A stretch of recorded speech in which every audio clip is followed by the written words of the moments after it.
যে বিএনপি রাজনৈতিক দল হিসেবে প্রতিষ্ঠিত হয়েছে যেভাবে এবং তার যে বেস ভোটার, তো একেবারে কিন্তু এই অভিযোগটা খুব জোরে সরে আসছে যে বিএনপি সেই জায়গা থেকে সরে যাচ্ছে।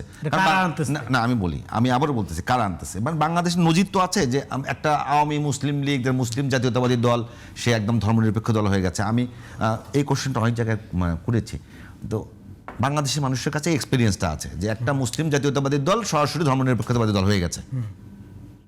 সেখানে যখন বামদের আধিক্য বেড়ে গেছে, এটা আপনিও জানেন, সবাই জানে। কোনো কারণে কি বিএনপির মধ্যে এই প্রবণতা দেখতে পান যার কারণে অভিযোগটা অনেক বেশি উঠতেছে? না, বিএনপির মধ্যে কোনো প্রবণতা নেই। যেটা হলো যে কেন নাই, কারণ বিএনপির রাজনীতিটা কমপ্লিটলি আলাদা। বিএনপি কোনো ইডিওসেন্ট্রিক দলই না। বিএনপি হলো একটা বাংলাদেশপন্থী liberal democratic party. Liberal democratic party কোনো মতাদর্শ ভিত্তিক রাজনীতি করে না, তারা করে একটা মূল্যবোধ ভিত্তিক রাজনীতি। বিভিন্ন মতাদর্শের লোক এখানে থাকতে পারে, কোনো সমস্যা নেই, কিন্তু বাংলাদেশ ফার্স্ট এটা হলো তার নীতি, এই আলোকে ফাংশন করে। এটা বহুবার আমরা আলোচনা করছি। এখন যেটা হচ্ছে, এই যারা বিভিন্ন এটাকে বলে use of political emotion, Hasina যেরকম ৭১-এর চেতনা, ১৫ই আগস্ট, তারপর হলো স্বজন হারানোর বেদনা, নানা রকম কিছু টার্ম আছে না, রবীন্দ্রনাথ, মুক্তিযুদ্ধ কাঠ, সাম্প্রদায়িকতা, এই কথাগুলো আবেগ বানাইছে, এগুলো ব্যস্ত কথায় কথায় কান্ত। এখন আপনি একইভাবে পলিটিক্যাল ইমোশন যদি ব্যবহার করেন, আপনি শরিয়া করবেন না, আপনি যদি জান্নাতের টিকিট তাও বেচেন, হ্যাঁ, আপনার সাথে ইসলামের দূরতম কোনো সম্পর্ক নেই, কিন্তু আপনি পলিটিক্যাল ইসলাম করেন, হ্যাঁ, আবার যেখানে দরকার সেখানে আপনি সবচেয়ে আধুনিক হয়ে যান, হ্যাঁ, নায়িকার চেয়ে দেখতে সুন্দরী, সেও আপনার ক্যাম্পেনিং করে। তো এখন এই যে ব্যাপারটা, তখন মানুষ আপনাকে রিলাই করতে পারে না। হ্যাঁ, কেন রিলাই করতে পারে না? আপনিও কিন্তু আর পাঁচজনের মতো সমাজ। আমি যেটা বললাম যে বিএনপির আমি আপনাকে বলি প্রবলেমটা, সেটা উত্তর দেন। সেটা বলতেছি, আপনার সেই জায়গায় ওই সমালোচনা না। এখন এই জিনিসটা কি হইছে, এটা কি আওয়ামী সিম্পটম না?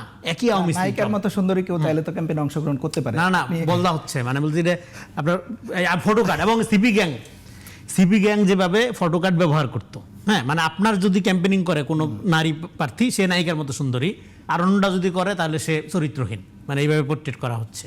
হ্যাঁ, নায়িকার চেয়ে কম নয়, আর অন্যজন হলো আপনার বেধর্মী, ইসলাম বিরোধী, এই এটা সোশ্যাল মিডিয়ার।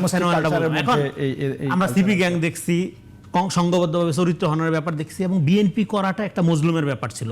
এটা কালচারাল এলিটিজমের মধ্যে এই বয়ানটা নারেট করা, এখনো এটা এস্টাবলিশমেন্ট। এখন আপনার শুধু আপনার কাছে কি মনে হয় যে কালচারাল এলিটরা এখন বিএনপির দিকে খুব বেশি ঝুঁকে পড়েছে? কেউ কোনোদিনও ঝুঁকবে না, ঝুঁকে পড়েছে এটা আপনার মনে হবে, আমরা দেখতে পাবো। আওয়ামী লীগের মধ্যে, আওয়ামী লীগ সারা কবরেও যাবে না এরকম লোক ছিল না? ছিল, এরা সবাই তো এখন সবাই শফিক সাহেবের সাথে মিটিং করতেছে, হ্যাঁ, এখন এরা বিএনপি অফিসে যাচ্ছে, হ্যাঁ, এটাই তো করবে। এটা এস্টাবলিশমেন্টের এই করাপ চরিত্র নতুন না।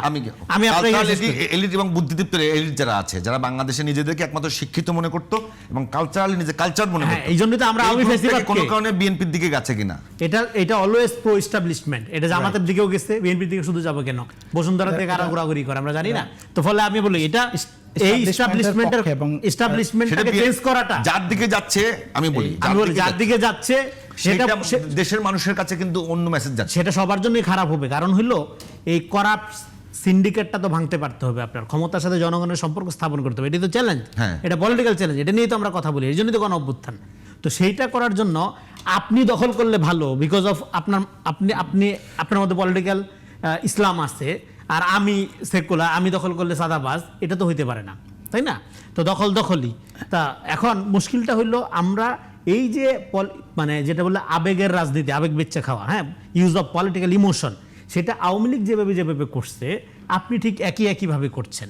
আপনি ইসলামের সাথে আপনার দূরতম কোনো সম্পর্ক নেই, আপনি মুসলিম সেন্টিমেন্টের দল। আজকে মনে হয় আপনার কিছু হয়েছে, আপনি মুসলিম সেন্টিমেন্টের দল, কিন্তু আপনি শরিয়া কায়েম।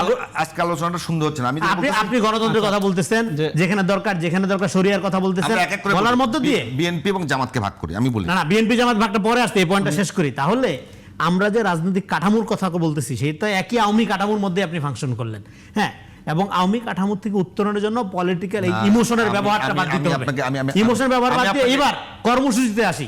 আপনার পয়েন্টে কর্মসূচি, তাইলে আমি কি বিশ্বাস করি না করি, এটা আলোচনা একটু আগে করলাম, আমি মুসলিম জাতীয়তাবাদী না হিন্দু জাতীয়তাবাদী না আমি পাহাড়ি জাতীয়তাবাদী, এটা নিয়ে আপনার সমস্যা কি?